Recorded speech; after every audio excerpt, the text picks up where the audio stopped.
Hi, guys. Welcome to episode number 76 of the For Animals, For Earth show. Today, we are discussing an app called Animal Help Now for wildlife emergencies and conflicts. So imagine that you see an animal hurt in the street, or you have an animal in your backyard and you haven't been able to resolve the conflict. This is the answer. It's an app that you download onto your phone, or you can go to their website. It's called Animal Help Now. And it's basically like a 911 for wildlife emergencies. And the cool thing about it is it specifically connects to wildlife rehabbers who have been trained in humane ways to deal with wildlife. Because believe it or not, that is not the default yet. Even in today's day and age, the default is not necessarily the humane way to do it, yet it does exist. So I am joined in this interview that you're about to watch with Dave Crawford, who is the co-founder and executive director of Animal Help Now. So for all of the links, anything that you want to follow up on that he says, you can find all of that at foranimals4earth.com/show/76. And if you want to, right now, as you roll into the interview, go ahead and go to your app store, type in Animal Help Now and download the app to your phone, or go to ahnow.org and save that down to your home screen. All right, let's dive in. Bye. I'm really excited to have you here. And for everyone who is listening and watching, we're actually going to do this interview in two different parts. Episode 76, we're going to talk about wildlife emergencies and conflict. And in episode 77, we're going to talk about pet evacuation during disasters. So Dave has worked on some really cool tools that one of them, the one we're talking about in this episode, is already available out on the market. And the other one, the second one, is coming out very soon. And they are like immediately applicable to, I think, pretty much everybody's life, at least living in the US. And we'll talk about that too. But let's start with just a quick grounding. So Animal Help Now is the app and website that we're talking about. And it is an emergency resource, kind of like a 911 for wildlife conflict and wildlife emergencies. So Dave, can you just begin by kind of, laying the groundwork, helping us understand when someone would use the Animal Help Now app or website? Sure, absolutely. So the problem that we addressed in creating this app is that wild animals are getting injured and sick in a number of different ways. Most of our information is from the United States, most of our statistics, but billions of animals, birds, small mammals in particular, are attacked by cats and dogs every year, and many of them survive those attacks. And the challenge of finding someone who can help you, these are most often wildlife rehabilitators. The challenge of finding those people was out of step with where we are technologically in this country. So we simply created an app that made it very easy for you, if you encountered an animal who needed your help after a bird striking a window or a motor vehicle striking a fox, or a cat, a bird being saved from a cat attack. We made it very easy for you to find the nearest help to you, the nearest wildlife rehabilitators. There are 3,500 or so wildlife rehabilitators around the country, and we have kept track of all of that data, their information, and we make it real easy for you to connect with them, those who are closest to you. And it works 24/7. So if a wildlife rehabilitator doesn't want to, a lot of these work out of their home, most of them do. And if a wildlife rehabilitator doesn't want to be contacted in the middle of the night, we're not going to list them at the top of your results. So we take the well-being of the wildlife rehabilitator into account. We're very much focused on helping raise the profile of wildlife rehabilitation because the work they do is so valuable. Can you actually speak to how contacting a wildlife rehabilitator would be different than maybe jumping into Google and searching and finding someone, animal control, or even animal relocation? Yes, the The problem with Google, and we're trying to work with them, we'd like to give them our data so that they can be more helpful. The problem with Google is that they're only getting information that they can from other sources, and we go directly to the state licensee list. It's not something that Google does. So if each state has its own list of wildlife rehabilitation licensees, and that's the information that we start ours on. And then, as I mentioned, some wildlife rehabilitators don't want to be contacted in Illinois. Google doesn't care about that. Google doesn't. I don't know if they probably don't care, but they certainly don't discern along those lines. And so our information is broader. It's more detailed. It's more specific. If a wildlife rehabilitator wants to be contacted by text or by email instead of by a phone call, we provide that information to the public to get that communication happening as quickly as possible. We will list very specifically which animals a wildlife rehabilitator, which species those wildlife rehabilitators will accept. So that's going to save people time instead of calling the wrong places. And time is really of the essence when you're dealing with a wildlife emergency or any kind of emergency, really. This is with wildlife, these are animals who aren't used to having people around. The quicker you get them into care, the better. Mm. Yeah, that definitely makes sense. And I think that goes to speak to, I think one of the easiest ways to use this app, which is to go and download it onto your phone right now, or the website, which I'll let you speak to really quick, but saving that to your home screen. So what exactly is the web URL, and what is the app, and where can people, if they're listening right now, go and download that so it's immediately available? It's Animal Help, HELP, Animal Help Now, and that you'll find the app under that name, and you'll also find our website under that name, animalhelpnow.org. We do have a shortcut website, ahnow.org, where you can get to the site quicker with your keystrokes. I want to mention one more thing, since you mentioned the app. One thing we have on Google is that if you don't have an internet connection, if you don't have network connection, Google's not going to work. And our app is built so that it will work. It will still show, based on the GPS of your device, it'll still show the nearest helpers. You won't be able to call them because you don't have network access, but you can at least know where they live and you can get closer to them. Yeah, that's really cool. And I really want to hit on the point that the people who are listed in this app are, they are vetted, and they may deal with the situation differently than someone that you may call on Google. There's a certain type of learning humane ways of dealing with animal emergencies and conflict, right? And that plays into who's actually in the app, and therefore the outcome for the animal in the long run. Yeah, absolutely. And that's especially the case with wildlife conflicts, which you've mentioned a couple of times now, and I haven't really expanded on. The wildlife conflicts is, if there's an animal in your space who you don't want to have in your space, and you're looking for a way to humanely remove them from your space, then if you use Google, you have absolutely zero guarantee that you'll find somebody who's going to do that humanely.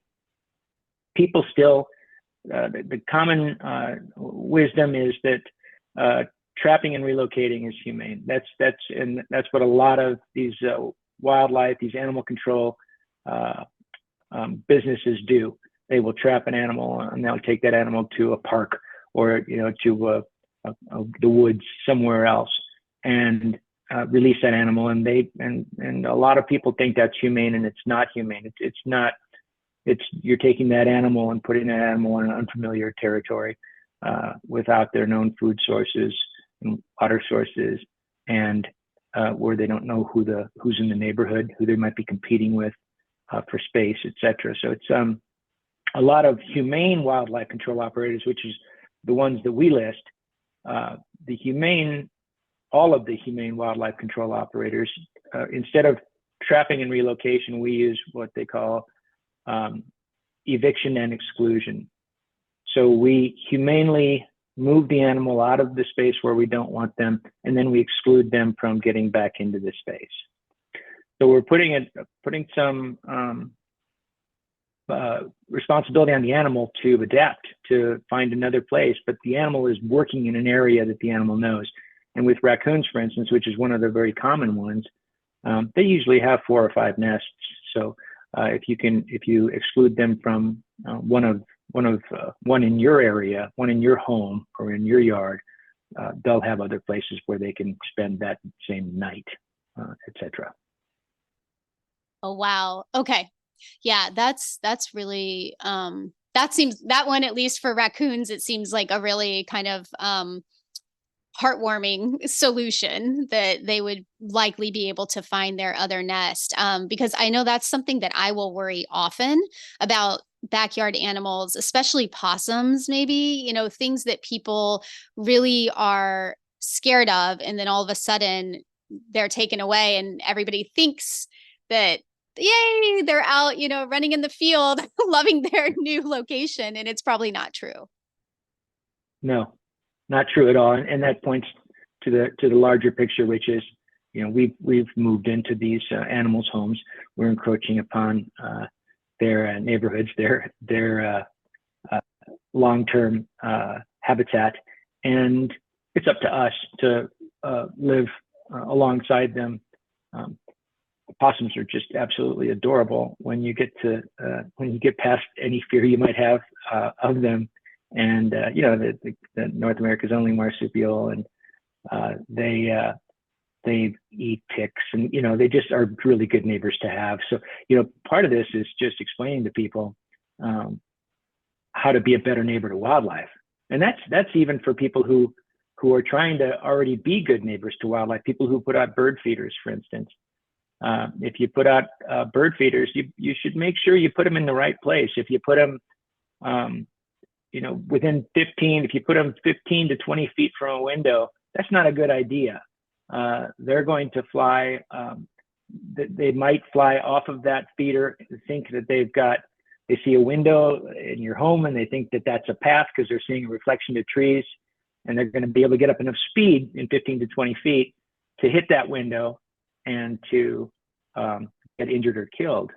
So even with the people who are trying to be good neighbors to wildlife, there's still a lot to learn. And we have some of that on Animal Help Now. If you go to ahnow.org/window-strike, you're going to find an awful lot of good information on how to make your home and your office building more friendly to birds. Wow, that's awesome. I'm glad that because I was thinking as you were talking, I was like, gosh, it sounds a little bit overwhelming to try to figure out the right thing to do. So I'm glad to hear that your website has information. I think the number of birds killed by window strikes is mind-blowing, right? Yes, it is. It's probably too much for your average person, if I'm your average person, to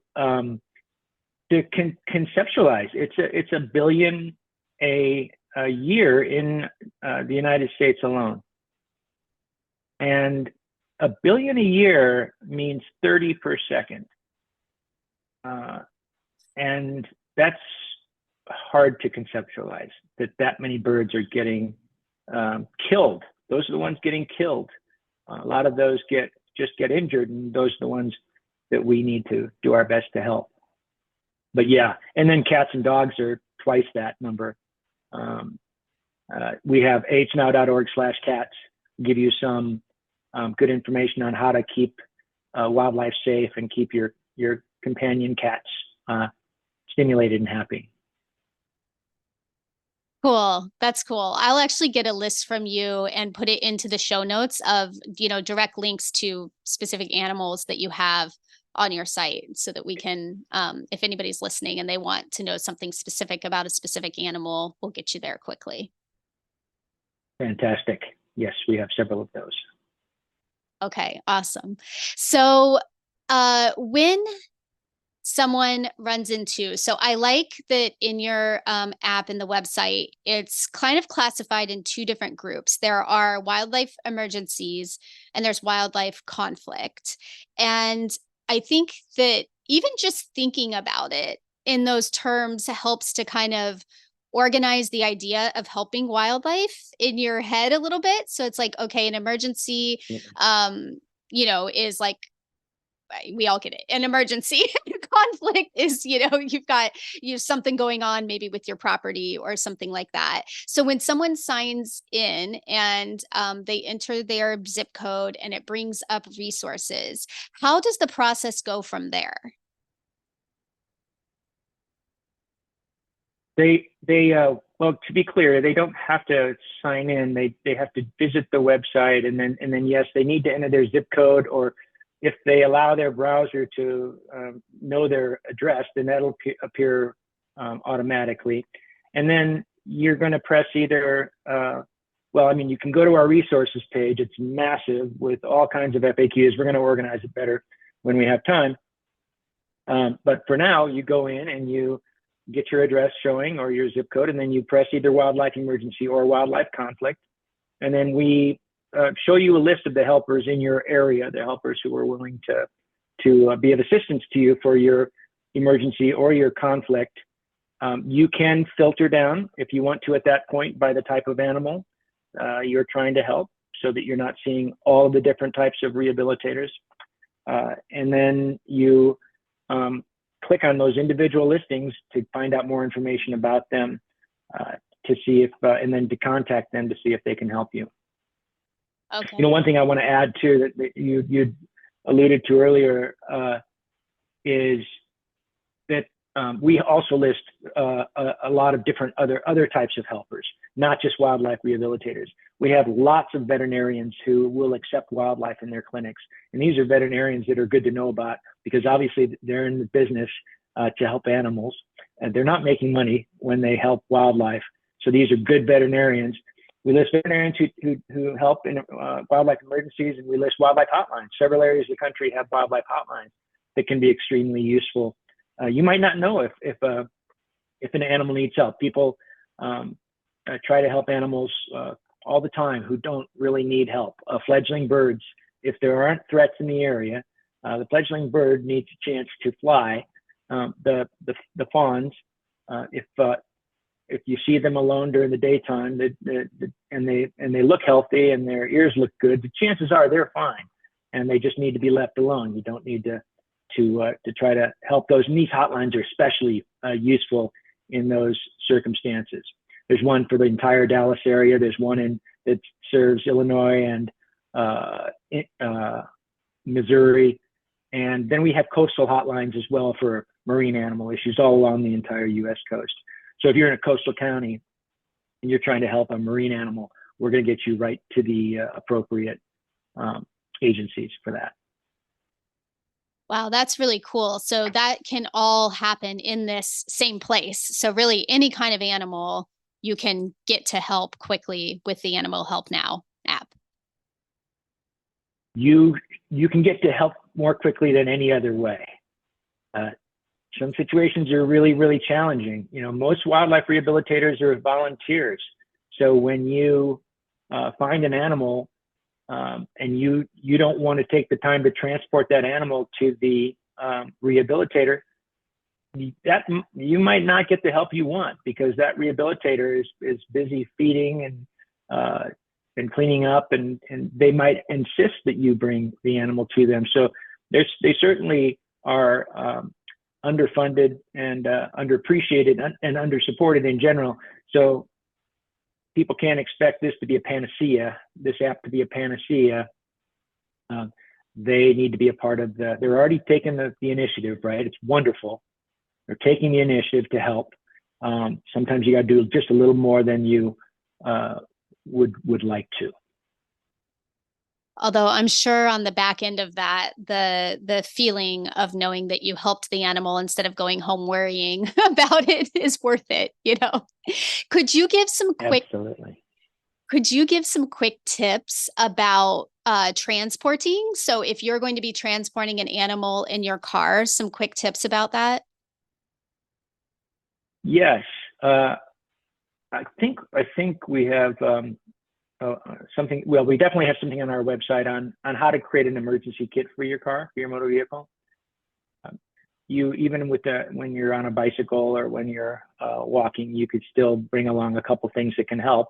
For birds, well, for any animal, some sort of a carrier is generally required. So having a box or a collapsible box or a carrier of some sort in your car, keeping that with you is a good idea. And then a paper bag can work with smaller birds, just as long as you don't tighten it too much. You make sure that there's plenty of air, but a paper bag's okay. And so a carrier of some sort, and then heavy gloves, work gloves, to handle the animal in case you need it.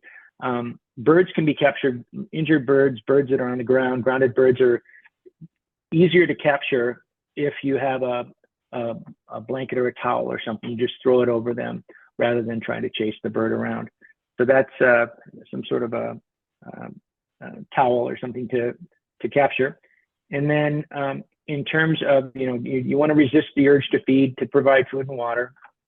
This is a universal declaration of wildlife rehabilitators. And then you want to keep that animal in a warm, quiet, safe, dark place until you find the help you need. When you're traveling, if you do find a rehabilitator and they say bring him on over, and you put him in your car, don't turn the radio on real loud, right? Don't blast the air conditioner if it's warm outside. You have to keep these things in mind when you're trying to help the animal survive their incident.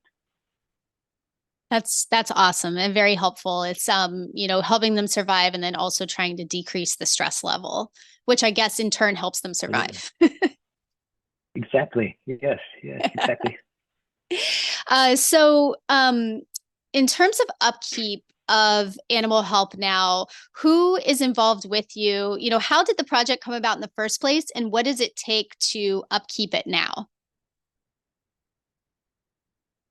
The program just arose. We've been the co-founders and I had been doing animal rights work for many years, and we had a regional organization here in Colorado called Rocky Mountain Animal Defense, and we would get calls all the time about, I found this animal, I found that animal, and we were at the time the experts in, well, what do you do?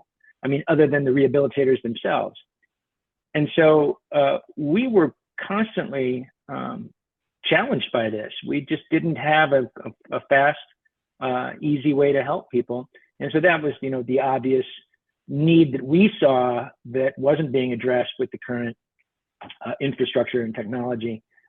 So we created the app. The app has been almost entirely, the tech side of it, iOS or iPhones and Android devices, and the website have been almost entirely done by volunteers.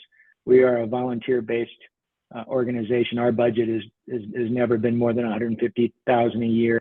Very, very small organization, but very big in volunteers. We have, I think, 30 right now. And then probably our biggest expense has been, in addition to sort of managing volunteers, has been to maintain our data. And so that's really critical. We have to keep data current, and there's so much behind that because each state has its own way of keeping track of its licensees. So some will do it every 3 months. They'll publish a new list. Some will be once a year, and they'll publish a new PDF. You'll get different formats, and then they'll change. They'll have one type of formatted spreadsheet one year, and then the next year they'll give you something it's just a slightly different, a column different or something like that.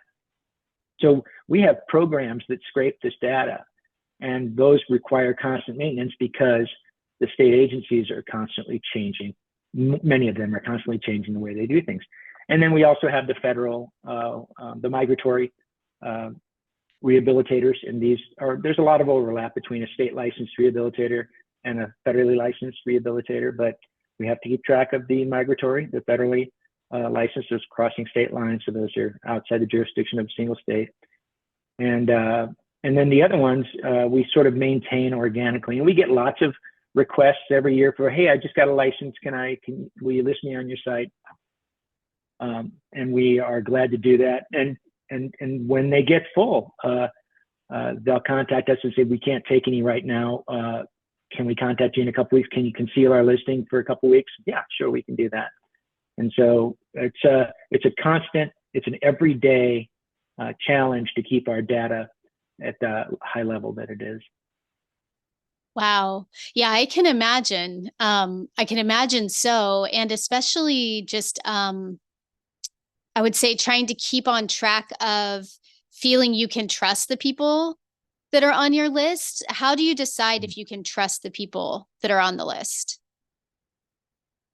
That's probably the biggest challenge that we have. We generally start with the position of trust, of course, and we also trust that state agencies will take their job seriously and investigate when there are complaints. But there will occasionally be, some complaints made about a facility, and without adequate documentation of that complaint, our hands are a little bit tied. But we do have some different options. If we do come across a facility that is challenged for whatever reason, then we have a couple of different remedies that we can apply. But we always want to, first and foremost, see that they're getting the help and the support that they need. Because, as I said, a lot of these are at-home rehabilitators. They don't get the funding they need. We created with the Kinder World Foundation, we created a grants program for disasters. And it's a small grants program, but because we know basically all of the rehabilitators in the country, or the vast majority of them, when a disaster strikes, as it did with the Dahlia, as it did with the storm two storms recently in California, we can, within 24, 48 hours, we can distribute small grants of $400 or $500 to those smaller operations. And these people are so grateful to get that kind of support, because normally they're so busy helping animals that they have trouble making time to fundraise. It might also not be their skill. So we have to really support the rehabilitators. And in terms of qualifications, the other thing I'll mention is that there are codes of ethics that these rehabilitators are required to follow. So when we look at a complaint, we will start by looking at stack it up against the code of ethics and laws in the states. The British Columbia SPCA has a list of humane standards for wildlife control, for wildlife conflict resolution. So going away from wildlife emergencies and back over into the conflict land. We require all of our listees to abide by those standards, the BCSPCA standards, their animal kind standards. So there are definitely sort of peer organized and peer developed and peer maintained rules and regulations and expectations that we use as our fundamental backstop when we're looking into either signing somebody on or keeping them on during a challenge. Okay, cool. Yeah. And even just like hearing you talk, I think it's comforting, as you mentioned, we know most of the wildlife rehabilitators around, and just the fact that you're kind of inside of this network in this smaller world where there really, I guess, relatively aren't that many people doing it. And maybe people kind of know each other, and that helps also. Yes, it absolutely does. Awesome. We count on them. I mean, that's really cool. And I think it's really cool for animals too, because then there's a network of people that they can count on, which is, it's a new way for me to see it, because I had no idea that it was, kind of this well-networked community. I just always imagined that people are kind of out on their own, trying to make it work, trying to help the animals around them. And it's really cool to hear that there's community in it.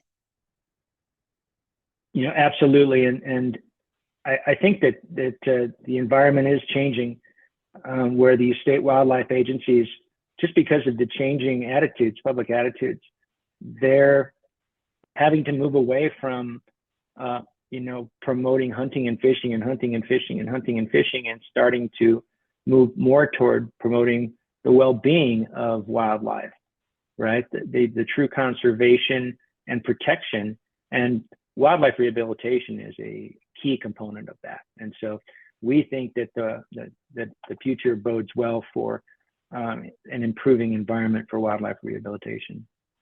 Oh, that's awesome to hear. That is really great to hear. I always wrap up asking my guests to share one simple idea off of the top of their head that anybody listening could do right now to help animals in the environment. My go-to answer when I'm asked a question like that is to, move away from, try to reduce the amount of meat that you're eating in your diet, because that has very, very broad effects. That's actually a subset of engendering, embracing, sharing love, which is harder and harder to do, these days, when we have such a polarized society. But it's more important. At the same time, it's more important than ever. So, if we can all love a little more, certainly veganism and vegetarianism and plant-based diets are part of that. So I think there's a larger thing. You said small, so maybe eat fewer almonds. Big ones like love are great too. I actually do love that, because, just like walk out and show a little love. Yeah, absolutely. Yes, absolutely. Hey guys, that's a fun place to leave that one, right? So if you didn't at the beginning of this show download the app, please go do that and just put it on your phone. You can go to any app store and put in Animal Help Now, or you can go straight to the website, which is ahnow.org, and save it down to your home screen. Trust me, it's worth doing this right now, because you end up finding yourself in this emergency and you're like, oh crap, what was the name of that app that I heard on the For Animals For Earth show? Just go do it now so that you have it. I truly believe with every ounce of my being that you are much more likely to end up with a more humane outcome for this if you use the app than if you just search on Google and pull somebody near you. So just go for it. Download it, have it ready. Dave is actually joining me on the next episode to talk about his new app. So super cool, you guys. He has come up with a whole nother app that is going to change the way that we can respond in natural disasters or just disasters of any point. This was born out of living through the wildfires in Colorado.